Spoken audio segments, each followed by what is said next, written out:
आत्तापर्यंतची सगळ्यात मोठी अपडेट आपल्या समोर आलेली आहे, ज्यामध्ये लाडकी बहीण योजनेअंतर्गत ज्या पात्र माता भगिनी होत्या, या सर्व माता भगिनींना 24 एप्रिल पासूनच त्यांचा जो एप्रिलचा हप्ता आहे, तो हप्ता मिळायला सुरुवात झाली होती आणि गेले 4 ते 5 दिवस झाले आहेत प्रत्येक माता भगिनीला तिचा जो हप्ता मिळालेला आहे. पण तुम्हाला देखील अजून मिळाला नसेल, तर 100% तुम्ही या फॉर्मच्या यादीमध्ये आलेला आहात. आता ते कोणता फॉर्म असणार आहे आणि तुम्हाला कसं ती यादी चेक करायची आहे ते संपूर्ण मी तुम्हाला आज व्हिडिओमध्ये समजावून सांगणार आहे. त्यामुळे व्हिडिओला शेवटपर्यंत सगळ्यांना बघायचं आहे. व्हिडिओ कुणीही पळवू नका किंवा बदलू नका, कारण यामध्ये तुमचाच नुकसान होणार आहे. नाहीतर तुम्हाला जो लाडकी बहीण योजनेअंतर्गतचा हप्ता दिला जाणार आहे आपल्या एप्रिल महिन्याचा, तो मिळणार नाही आणि तुम्हाला कायमचं या योजनेपासून वंचित ठेवलं जाणार आहे. कारण महाराष्ट्र सरकारने आता पडताळणीनंतर खूप सारे अर्ज जे आहेत ते फेटाळले आहेत. फेटाळण्याचा अर्थ काय असतो ते देखील मी तुम्हाला सांगणार आहे. पण त्या अगोदर व्हिडिओला लाईक करून चॅनलला सबस्क्राईब करून घ्या, की जेणेकरून मला अशीच नवनवीन व्हिडिओ टाकण्यासाठी मोटिवेशन मिळते. त्याचप्रकारे अजूनही चॅनलला आणि व्हिडिओला शेअर केलं नसेल तर लवकरात लवकर शेअर करून घ्या, की जेणेकरून प्रत्येक जणाला या व्हिडिओची माहिती कळेल आणि काय नवीन अपडेट आलेले आहे या 24 एप्रिलची. आणि आपला आज 1 मे आहे. 1 मे रोजी काय अपडेट आहे, तुम्हाला पैसे मिळणार की नाही? कारण 24 एप्रिल पासून जो हप्ता आहे त्याचं वितरण जे आहे ते वेगवेगळ्या जिल्ह्यांमध्ये चालू झालेलं आहे. पण तुम्हाला देखील अजून मिळाले नाहीत, तर याचं खूप मोठं कारण असणार आहे. आता आपण ते जाणून घेणार आहोत. तर माता भगिनींनो आणि माझे लाडके भाऊ जर व्हिडिओ बघत असतील, तर एप्रिल 2025 आता तुम्हाला माहिती असेल तुमचं 10th इन्स्टॉलमेंट जे असणार आहे ते एप्रिल 2025चं होतं. म्हणजेच तुमचा 10वा हप्ता हा एप्रिल 2025 मध्ये मिळणार होता. अशा प्रकारे तुम्हाला ₹1,500 10 हप्त्यांचे गुणुले 10 म्हणजेच तुम्हाला आत्तापर्यंत ₹15,000 अनुदान महाराष्ट्र सरकार देणार होतं आणि महिलांच्या खात्यामध्ये हे संपूर्ण पैसे जमा देखील झालेले आहेत. आणि तुम्हाला मिळाले नसतील तर तुम्ही वाट कोणाची पाहताय, आता मी तुम्हाला ते समजून सांगतो.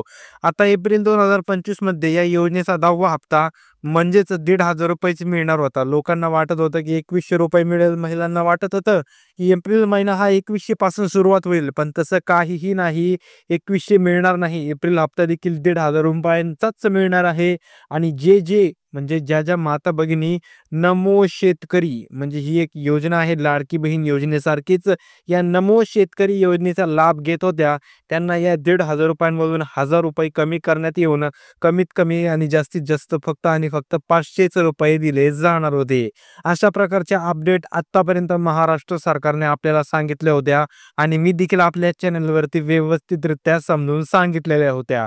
पण आत्ताचा मुद्दा काय आहे, आत्ताचा प्रश्न काय आहे सगळ्यात मोठा, तो म्हणजे की तुमचा 10वा हप्ता म्हणजेच तुमचा 10वा हप्ता मिळणार की नाही? आणि ज्या माता भगिनींना मिळाला त्यांनाच का मिळाला, तुम्हाला का मिळाला नाही? आता आपण ते देखील समजून घेणार आहोत. पण तुम्हाला का मिळाला नाही हा 10वा हप्ता, याची कारणं असणार आहेत. ती कारणं मी तुम्हाला समजून सांगणार आहेत. कारण एप्रिल हप्ता मिळणार का असा प्रत्येक माता भगिनीला प्रश्न पडलेला आहे. आणि खूप साऱ्या माता भगिनी, खूप सारे जिल्हे, तालुके, गाव असे आहेत ज्यांना पैसे मिळून 3 दिवस होत आलेले आहेत. कारण तुम्हाला तर माहिती आहे महाराष्ट्र सरकारने तारीख काय सांगितली होती, 24 एप्रिलला पहिला हप्ता मिळणार आणि 27 ते 28 एप्रिलला दुसऱ्या हप्त्याचा टप्पा वितरण होणार. पण अजून देखील तुम्हाला हप्ता मिळाला नाही, तुमच्या खात्यामध्ये पैसे जमा झाले नाहीत. तर केव्हा मिळणार, कसे मिळणार व तुमच्याकडून काय चुकी झाली आहे, तुम्ही अपात्रता झाले नसताना तर पात्रता कशी पूर्ण करायची आपण ते जाणून घेऊया. आता यामधील खूप साऱ्या अशा माता भगिनी असतात व्हिडिओ पाहणाऱ्या ज्यांची अपात्र ठरल्या असते ना, त्यांची जी पात्रता आहे ती दाखवलीच गेली नसणार आहे आणि ते या ठिकाणी अपात्र ठरल्या गेल्या असणार आहेत. आता यामध्ये पहिल्या कोणत्या माता भगिनी आहेत हे सर्वात तुम्ही व्यवस्थितरित्या जाणून घ्या. 3 सगळ्यात महत्त्वाचे टिप्पे असणार आहेत ते तुम्ही जाणून घेतले तरच तुम्ही अपात्रच्या पात्र होऊ शकता, किंवा पात्र असताल तर अपात्र झालेले असतील तर त्यांना पात्र करण्यामध्ये हे 3च कामं त्यांच्या येऊ शकतात. त्यामुळे हे सगळ्यात जास्त तुम्ही ध्यान देऊन शांतचित्तेने समजून घ्या. पण त्या अगोदर अजून देखील लाईक केलं नसेल तर लाईक करा आणि चॅनलला सबस्क्राईब करा. तेव्हाच ज्या माता भगिनी अपात्र झाल्या त्याच वेळेस पात्र होणार आहेत, जेव्हा तुम्ही लाईक करून सबस्क्राईब करताना. आणि ज्या माता भगिनींना अजून देखील त्यांचे योजनेचे पैसे मिळाले नाहीत, त्यांनी लवकरात लवकर दुसऱ्या माता भगिनींना हा व्हिडिओ शेअर करा, की त्यांना देखील ही पात्रता कळून जाईल आणि त्यांना देखील या योजनेचा लाभ जो आहे तो मिळून जाणार आहे. आता यामध्ये पहिली पात्रता काय आहे आता मी सर्वात अगोदर तुम्हाला ती समजून सांगतो. ती म्हणजे रेशन कार्डची पात्रता या ठिकाणी त्यांनी घातलेली आहे. म्हणजेच एका रेशन कार्डवरती फक्त आणि फक्त 2च माता-भगिनी लाभ घेऊ शकतात. आता हे एप्रिल महिन्यापासून हा काटेकोरपणे नियम चालू झालेला आहे. तुमच्या रेशन कार्डवरती देखील 2 पेक्षा जास्त माता-भगिनी लाभ घेत असतील, तर तुम्हाला देखील लाभ मिळणार नाही. आता ही तर झाली पहिली अपात्र करण्याची सिच्युएशन. पण दुसरी काय आहे? दुसरी आहे फोर व्हील गाडी. आता फोर व्हील गाडी तुम्ही म्हणता काय नेमका पॅटर्न आहे हा? फोर व्हीलर गाडी म्हणजे कसं तुमच्या घरामध्ये एखाद्या पुरुषाच्या नावावरती असेल तर काहीच प्रॉब्लेम नाही. पण जी दुसऱ्या नंबरची पात्रता आहे गाडीची फोर व्हीलर ती गाडी समजा एखाद्या माता भगिनीच्या नावावरती असेल जी लाडकी बहीण योजनेचा लाभ घेते, तर तिला 100 आणि 101% या योजनेपासून वंचित ठेवलं जाणार आहे. पण तुम्हाला काय करायचं आहे महिलाच्या नावावरती साधी स्कूटी जरी असेल तरी देखील तिला योजनेपासून वंचित ठेवलं जाणार आहे. कारण महाराष्ट्र सरकारने जे आपलं आर-टी-ओ आहे, आर-टी-ओकडेच ही यादी चेक करण्यासाठी दिलेली आहे आणि या आर-टी-ओद्वारेच माता भगिनींना अपात्र करण्याचं काम चालू झालेलं आहे. पण यामध्ये एकच पॅटर्न असा असू शकतो, की माता भगिनीच्या नावावरती फक्त आणि फक्त ट्रॅक्टर असला तर चालून जाईन.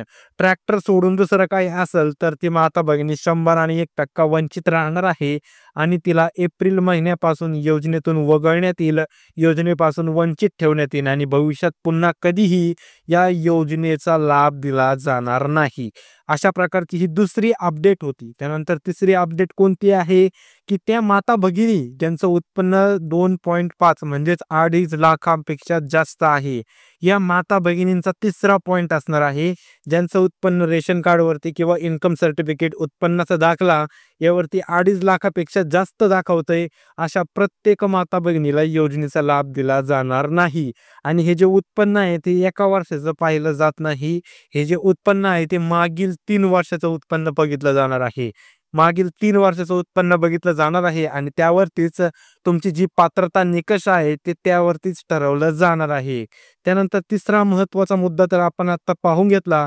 आता एक बोनस मुद्दा सांगणार आहे. तो देखील सगळ्यात महत्त्वाचा आहे आणि त्याद्वारे देखील सर्वांना आता लक्षात ठेवूनच आपलं जे पात्रता निकष आहे तो पूर्ण करायचा आहे. आता जो बोनस पॉइंट असणार आहे तो देखील सगळ्यात महत्त्वाचा असणार आहे. त्यामुळे तो देखील तुम्ही व्यवस्थितरित्या जाणून घ्या आणि लवकरात लवकर व्हिडिओला लाईक करून घ्या. खूप साऱ्या लोकांनी अजून देखील लाईक केलेलं नाही आहे आणि चॅनलला देखील सबस्क्राईब केलेलं नाहीये. त्यामुळे लवकरात लवकर लाईक करून सबस्क्राईब करा आणि आपल्या अशा मित्रांमध्ये या व्हिडिओला शेअर करा, की ज्यांचा देखील यामध्ये फायदा होणार आहे. तो बोनस पॉइंट जो असणार आहे त्याला आपण स्टार देणार आहोत आणि तो असणार आहे वयोमर्यादा. आता या ठिकाणी वयोमर्यादा देखील सगळ्यात महत्त्वाची आहे. कारण ज्या ज्या माता भगिनी 64 वर्षाच्या होत्या त्या आता 65च्या झाल्या असतील आणि त्यांना योजनेपासून परत वंचित ठेवलं जाणार आहे. ते देखील एक सगळ्यात मोठा आकडा आहे, ज्यामध्ये 1 वर्षानंतर वय वाढल्यामुळे 65 झालेल्या माता भगिनींना आता योजनेपासून बाद करण्यात येत आहे. त्याच प्रकारे ज्या ज्या माता भगिनी अशा होत्या काही ज्यांचं वय हे 65 वर्षांपेक्षा जास्त होतं तरी देखील योजनेचा लाभ घेत होत्या, अशांना देखील या योजनेपासून वंचित ठेवलं गेलेलं आहे.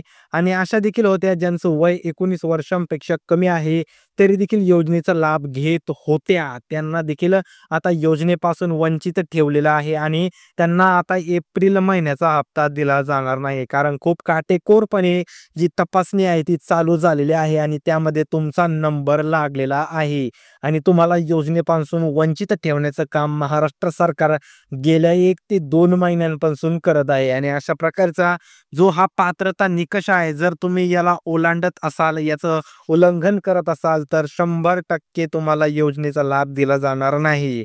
आता तुमच्यामध्ये अशा खूप साऱ्या माता भगिनी असतात ज्या या प्रत्येक जे मी तुम्हाला सांगितलं त्याला पात्र ठरतात. म्हणजेच ते एकही जी मी तुम्हाला सांगितलेला नियम आहे त्याला ओलांडत नाही. त्यांचं वय जे आहे ते 19 ते 65च्या दरम्यानच आहे. त्यांचं उत्पन्न 2.5 लाखांपेक्षा कमीच आहे. त्यानंतर त्यांच्या नावावरती कुठल्याही प्रकारची गाडी नाही आहे. त्यानंतर त्यांच्या रेशन कार्डमधून फक्त 1 किंवा 1 ते 2 पेक्षा कमीच माता भगिनी लाभ घेत आहेत. तरी देखील त्यांना पैसे मिळाले नाहीत आणि त्या अजून देखील अपात्रच दिसत आहेत. कसं चेक करायचं, कसं अपात्रपासून पात्र व्हायचं, आता आपण ते जाणार आहोत. सर्वात अगोदर तुम्हाला काय करायचं आहे, वेबसाईटवरती जायचं आहे. वेबसाईट महाराष्ट्र सरकारने दिलेली आहे. लागत असेल तर आपल्या डिस्क्रिप्शन बॉक्समध्ये किंवा कमेंट बॉक्समध्ये देखील तुम्हाला ती वेबसाईट जी आहे ती मिळून जाणार आहे.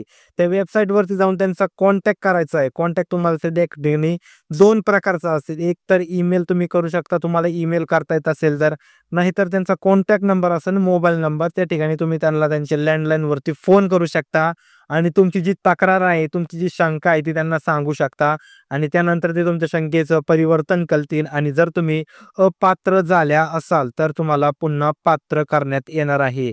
अशा प्रकारचं महाराष्ट्र सरकारने आव्हान दिलेलं आहे आणि ज्या ज्या माता भगिनींना किंवा व्यक्तींना ही संपूर्ण जी प्रोसेस आहे ती अवघड वाटत आहे, त्यांच्यासाठी देखील महाराष्ट्र सरकारने एक छोटासा दुसरा शॉर्टकट दिलेला आहे. त्यांनी आपल्या ग्रामपंचायतच्या ठिकाणी किंवा अथवा दुसऱ्या ठिकाणी, ज्या ठिकाणी या योजनेचे अधिकारी असतील किंवा तुम्हाला या योजनेसंदर्भातील अजून माहिती मिळू शकते, अशा ठिकाणी जाऊन देखील तुम्ही तुमची जी तक्रार आहे ती सांगू शकता आणि ते लगेच तुमच्या तक्रारीचं निवारण करणार आहेत आणि तुम्हाला पुन्हा एकदा योजनेचा लाभ दिला जाणार आहे.